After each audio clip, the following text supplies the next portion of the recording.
Stop Sivasagar ডিমৌৰ এই চাঞ্চল্যকৰ ঘটনাৰ খবৰটো আমি দৰ্শকক জনাইছোঁ যে পত্নীক হত্যা কৰি স্বামীয়ে নদীত মৃতদেহ পেলাই দিছে। কেইবাদিনো ধৰি নিৰুদ্দেশ হৈ আছিল মহিলাগৰাকী আৰু তাৰ পাছতেই এই ঘটনাৰ প্ৰভাৱ গম পোৱাৰ পাছতে গাঁৱৰ মহিলাসকল এনেধৰণে ওলাই আহিছে। 5খন গাঁৱৰ মহিলাই ওলাই আহি ৰাজপথ অৱৰোধ কৰিছে। সবিশেষ তথ্যখিনি আপোনাৰ পৰা জানিব বিচাৰিছোঁ কিহৰ বাবে এই ঘটনা সংঘটিত হ'বলৈ পালে আৰু মৃতদেহ এতিয়ালৈকে উদ্ধাৰ কৰিব পাৰিছেনে উদ্ধাৰকাৰী দলে? পাৰ্থ দীৰ্ঘদিন ধৰি এই এনেধৰণৰ ঘটনাবোৰ বিশেষকৈ হৈ আছে আৰু বিশেষকৈ ডিমৌৰ কোঁৱৰ দিহিঙীয়া গাঁও, এই গাঁওখনৰ ৰীণা দিহিঙীয়া নামৰ যিগৰাকী মহিলা, সেই মহিলাগৰাকী আজি কেইবাদিনো ধৰি নিৰুদ্দেশ হৈ আছে।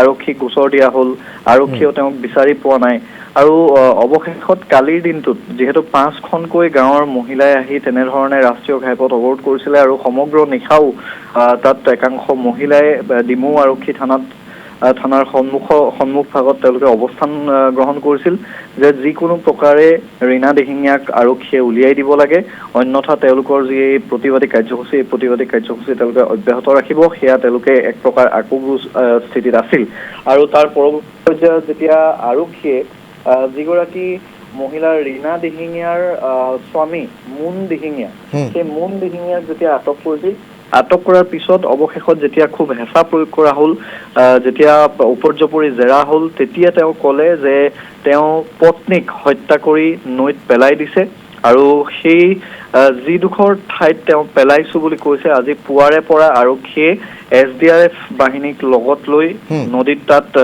অভিযান চলাইছে, কিন্তু এতিয়ালৈকে কোনো ধৰণৰ তাৰ পৰা একো উদ্ধাৰ কৰিব পৰা নাই। গতিকে কিন্তু স্বামীয়ে জনোৱা মতে সংঘাতৰ ফলতেই এই গোটেই ঘটনাটো সংঘটিত হৈছে, পাৰিবাৰিক সংঘাত, আৰু সেই সংঘাতৰ ফলশ্ৰুতিতে তেওঁ হত্যা কৰিছো বুলি ইতিমধ্যে স্বীকাৰ কৰিছে।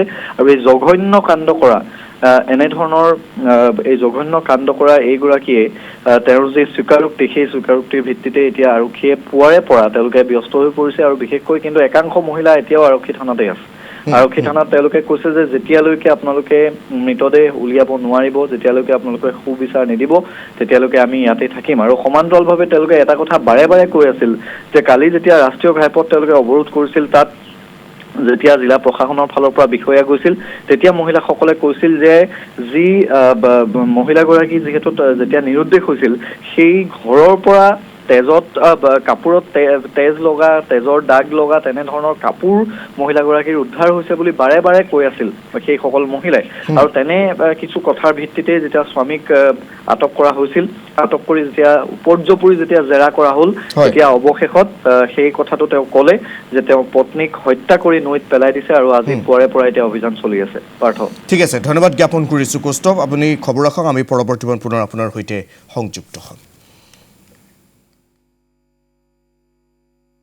এতিয়ালৈকেতো একো সম্ভেদ পোৱা নাই। আমাৰ টিমো লাগি আছে, তেওঁলোকে ডিপ ডাইভিঙো কৰি আছে। সম্ভেদ পালে নিশ্চয় জনাব আপোনালোকক। হয়, নদীৰ পানীখিনিও বাঢ়ি আছে আৰু যিহেতু বহুত দিন হৈও গৈছে, কিন্তু এতিয়ালৈকে ইমান দিন বিচাৰিছে যদিও একো তেনেকৈ পোৱা নাই। মেইন পইণ্টটো এতিয়া ধৰক নদীত আপোনাৰ এটুকুৰা জেগাত পেলালেও ফ্ল'টিং হৈ পেলাই গুচি যায় বস্তুটো, সেইটো কাৰণে ধৰিব পৰা নাই আৰু তথাপিতো তেওঁলোকৰ এইডোখৰ যিডোখৰৰ কথা কৈছিলে সেইডোখৰৰ পৰাই বিচাৰি আগলৈকে গৈ আছে।